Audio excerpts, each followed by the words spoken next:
He should have died that day. The King of England, pinned beneath his horse, eyes rolled back, body still as stone, lay in the dirt like a corpse awaiting its sermon. Blood pooled beneath his armor. For 2 long hours, the court whispered prayers, not for survival, but for succession. No breath, no twitch, no sign.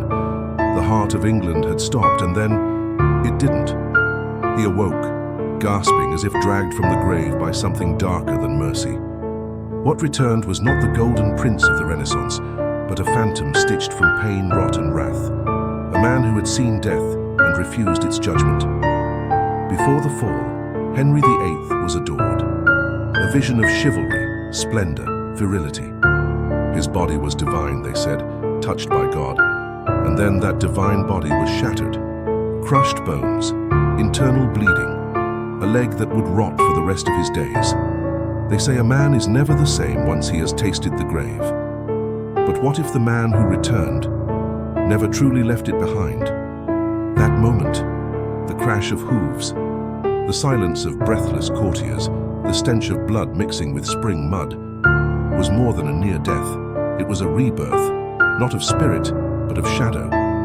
The death of Henry the Magnificent and the slow, brutal rise of Henry the Tyrant. And the world would pay for letting him live, because when kings fall and rise again, they do not return grateful.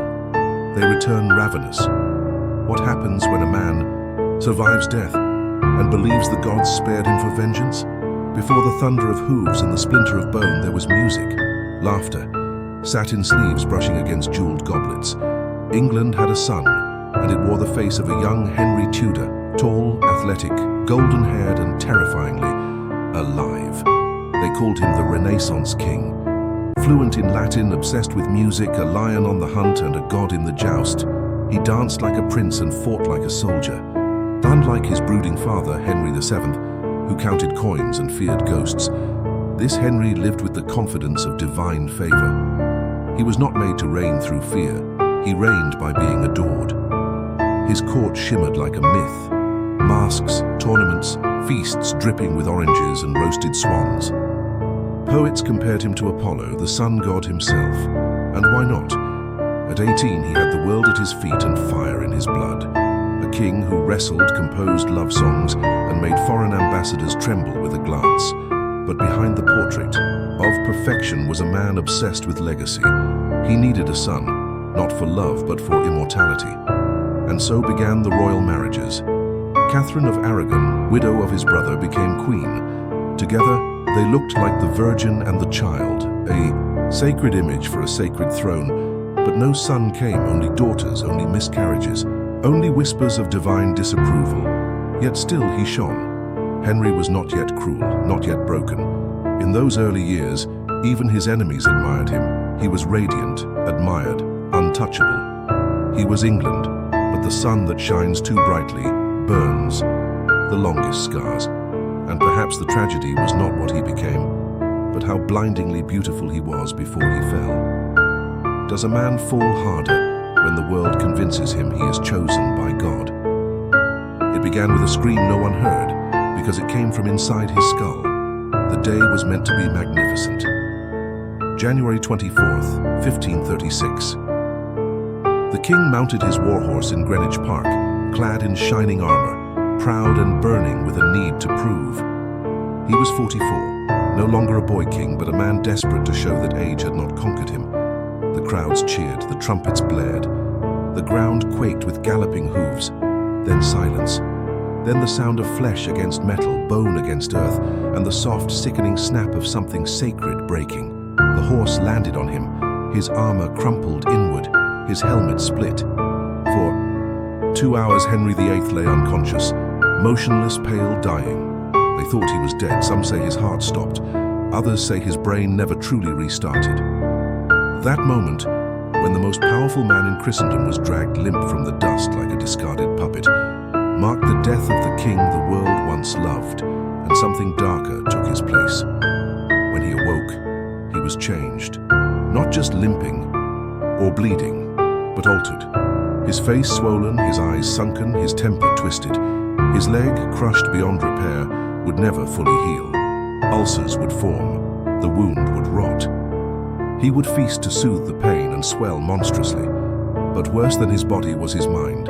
That fall was not just a wound, it was a rebirth. From golden god to limping tyrant. Anne Boleyn miscarried a male fetus that very day. Coincidence? Or omen? Henry saw signs in everything now. Blood meant judgment. Silence meant betrayal. Love meant threat. The Joust had not taken his life. It had taken his mercy.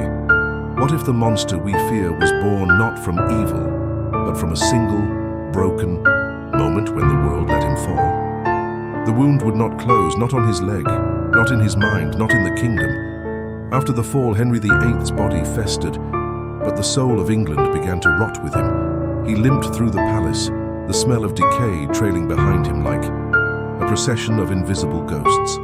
Courtiers learned to breathe through their sleeves. His leg, once muscled and proud, now oozed with pus.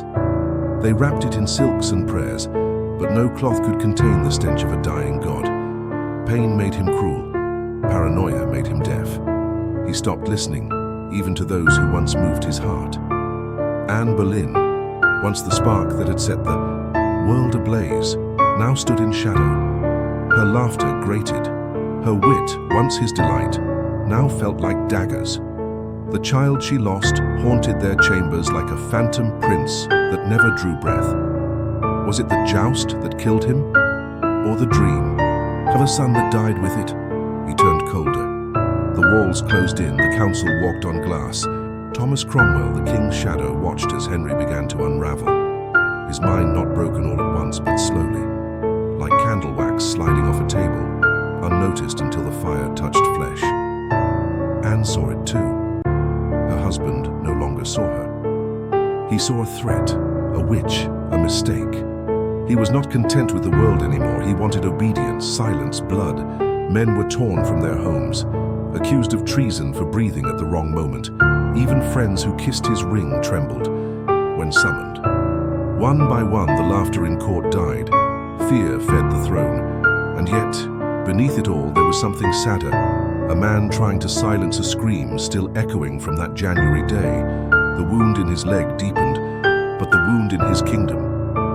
It had only just begun to bleed. What crumbles faster, the body of a king or the world he rules when love becomes suspicion and pain becomes law? It began with a fever and ended in silence. Henry's body became a battlefield of rot. The once golden calf of England, broad-chested, strapping, virile, was now a heaving, sweating beast locked inside a velvet cage. He no longer rode. He no longer danced. His leg, burst open from the inside, oozed blackness that smelled of earth and death. Physicians drained it daily, their hands trembling as they peeled back bandages soaked through with foulness. He would scream. They would lie. Majesty, you are healing. But healing was not what happened.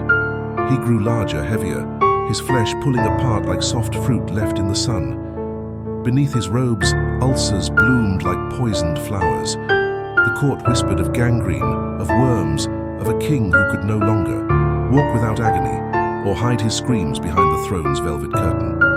He ate as if to fill the hole inside him, platters of swan, eel pies, red wine pouring like blood into a chalice. And yet with every bite his hunger only grew, for control, for adoration, for fear. Catherine Howard saw what others didn't, a man not growing fat, but drowning in himself. He smelled of lavender to hide the death, but it clung to him anyway. When she danced, he stared, not with lust, but with hunger for youth, for health, for the days when he didn't sweat through his nightclothes or tremble before sleep. Even his dreams turned against him. He woke choking, eyes wild, demanding names. The tower filled with those names. Torture chambers turned again. Bones cracked in his name, and still the wound would not close. The body of the king became a kingdom in miniature, bloated, inflamed, infected by fear, ruled by bloodletting and leeches. England wrapped itself in silk and prayer, pretending the king still ruled from strength. But inside, everyone smelled it, the stench of a corpse still wearing a crown. When the king becomes the disease, can the kingdom survive the cure? He lay still, but the palace did not. The halls twitched with whispers, servants walking softer than ghosts, courtiers holding their breath as if the walls might inhale and devour them next. His body, once forged like a lion, now steamed beneath, silk sheets swollen and silent. The wound from the joust had festered deep, a bloom of rot inside the thigh, blackening like royal fruit turned sick. He no longer recognized the faces beside him. His lips mumbled Latin prayers twisted into nonsense. He clawed at nothing. His eyes rolled back, seeing something no one else could. Perhaps the past, perhaps God, or perhaps just the echo of his own cruelty coming to collect. They say he woke only once, screamed his mother's name, then laughed like a boy drunk on honey, then silence, thick and total. His chamber was sealed from the inside. Guards posted not to protect him, but to protect others from what his death might unleash.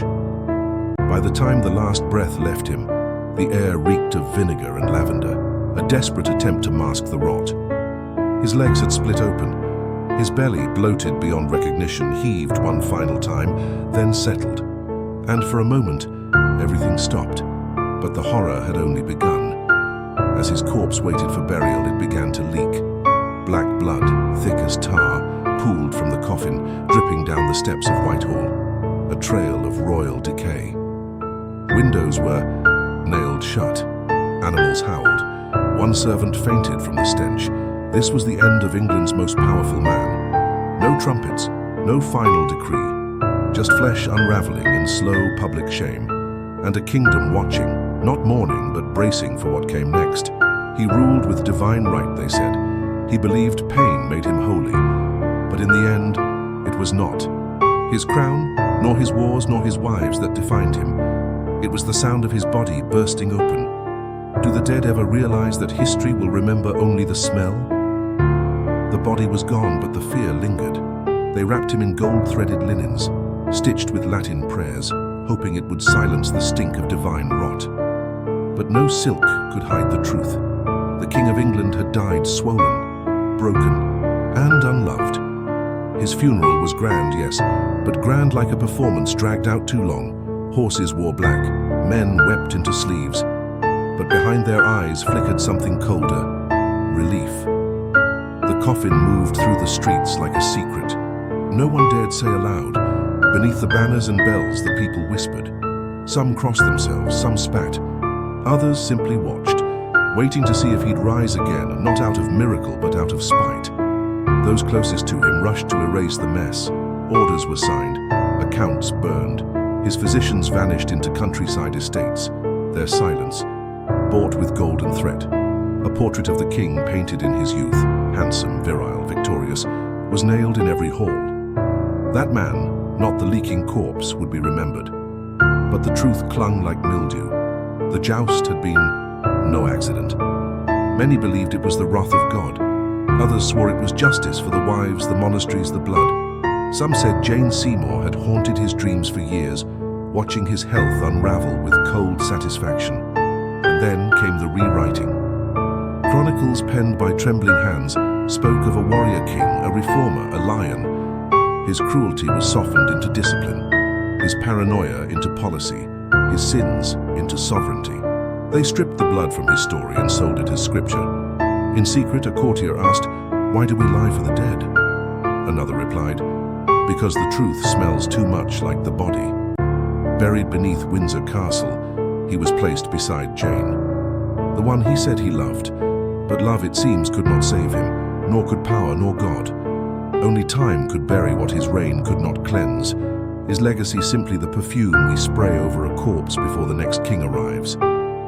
He was called Defender of the Faith, then the Faith's Destroyer, a tyrant, a reformer, a husband, a butcher, a man who broke with Rome and then shattered England piece by piece, not with war, but with his moods. What did the joust really break? Some say it cracked his skull, others say it cracked his soul. Before that day, Henry VIII ruled with fire. After it, he ruled with smoke, curling, choking, suffocating every room he entered. His pain became the kingdom's atmosphere. His paranoia, its doctrine. The man who once danced in silks now roared in shadows. The joust had not only collapsed his body, it had unspooled the last thread, tethering him to youth, to mercy, to joy. The wound festered not just in flesh, But in policy, men were executed not for crimes but for frowns. Queens died for not bleeding enough. Friends became ghosts. He became something else. And yet, centuries later, his story is told with awe. Portraits still hang in museums. Children memorize his name. 6 wives, a new church, a powerful king. But they forget the smell, the infection. The nights he cried like a child while servants held his swollen limbs. They forget the moment he looked in the mirror and did not recognize the face of God, only the monster he had made. In the end, perhaps it wasn't the joust that broke him. Perhaps it revealed him. Maybe power doesn't corrupt. Maybe it only strips away the silk to show what was always beneath. The loneliness, the hunger, the fear of being unloved. Is history just the art of disguising pain as power?